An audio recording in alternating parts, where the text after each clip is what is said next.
Welcome back to Real Stories. I'm your host, and today we're diving into something that's been happening in real time all around us. We're talking about how remote work is completely changing where people want to live. And we're using Wilmington as our case study. Buddy Blake is here to break it all down for us. Buddy, thanks for being here. Hey, thanks for having me. So yeah, this is something I've been really paying attention to because it's such a tangible shift. What we're seeing in Wilmington is this massive migration from dense urban centers out to the suburbs. And it's not just people looking for a bigger backyard anymore. It's fundamentally about how people work now. Right. Okay, so walk me through this.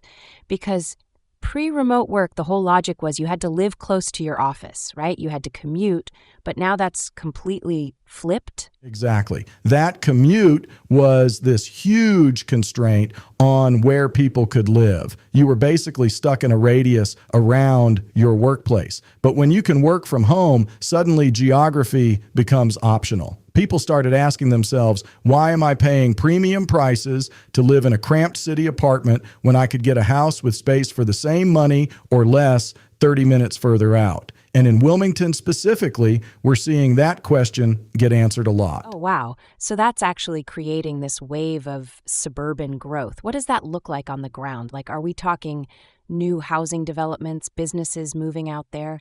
Yeah, it's the whole ecosystem shifting. You've got housing demand going through the roof in suburban Wilmington. Developers are building like crazy, but it's not just residential. You're seeing coffee shops, restaurants, co-working spaces popping up in these suburban areas because people still want community and amenities. They just want them closer to home.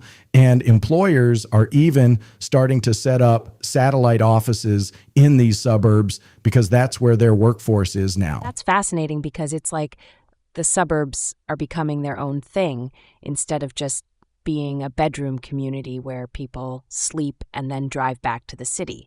They're becoming actual destinations. Exactly right. That's the huge shift. The suburbs used to be this transactional place. You lived there, you commuted out. Now they're developing their own identity and their own economy. Wilmington suburbs are becoming these vibrant communities with their own job centers, their own social scenes. It's actually pretty cool to watch. So I'm curious, is this creating any challenges, like infrastructure-wise or housing-wise? Because if everyone's moving out there at once, that's got to put some pressure on these areas, right? Oh, definitely. That's the flip side that doesn't always make the headlines. You've got suburban infrastructure that wasn't designed for this kind of growth happening so fast. Schools are getting crowded. Roads need upgrades. Housing prices are skyrocketing because demand is outpacing supply. Some of these towns are really struggling to keep up. It's this interesting tension between opportunity and growing pains. Right, so it's not all sunshine and roses. There's real complexity here. But I guess the bigger question is, do you think this trend is sticking around, or is this just a temporary thing? I think we're looking at a permanent shift, honestly. Some people will go back to offices, sure, but remote work has proven it works. Companies have realized they can hire talent from anywhere, and workers have realized they don't need to sacrifice their quality of life for a job.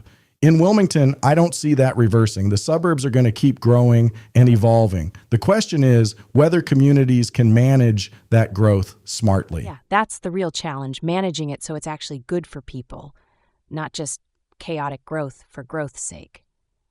Well, this has been really eye-opening, buddy. Thanks so much for breaking this down.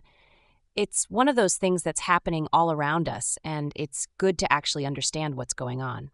Thanks for having me. It's such a fascinating moment to be paying attention to how our cities and suburbs are reshaping themselves.